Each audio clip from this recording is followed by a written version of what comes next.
લુણાવાડામાં coverage કરવા ગયેલા પત્રકાર પર હુમલાનો આક્ષેપ, આરેફા એપાર્ટમેન્ટ નગરપાલિકાની આખરી નોટિસ। મહીસાગર જિલ્લાના મુખ્ય મથક એવા લુણાવાડામાં કવરેજ કરવા ગયેલા સ્પાર્ક ટુડેના પત્રકાર પર હુમલો થયાની ઘટના સામે આવી છે। મળતી માહિતી મુજબ લુણાવાડા નગરપાલિકા ટીમ દ્વારા આરેફા એપાર્ટમેન્ટ ખાલી કરાવવા અંગેની આખરી નોટિસ આપવા માટે કાર્યવાહી હાથ ધરવામાં આવી હતી।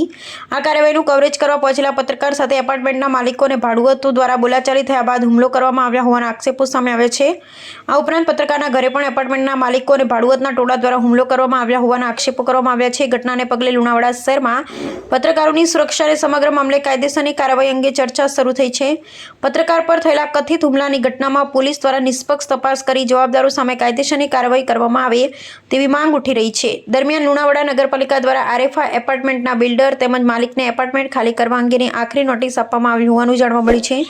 પાલિકા દ્વારા એપાર્ટમેન્ટ અંગે કાયદેસરની કાર્યવાહી હાથ ધરવામાં આવી હોવાનું પણ જણાવાયું છે। સમગ્ર મામલે પોલીસ તપાસ બાદ જ હુમલાની ઘટનાની હકીકત અને જવાબદારી અંગે સ્પષ્ટતા થશે।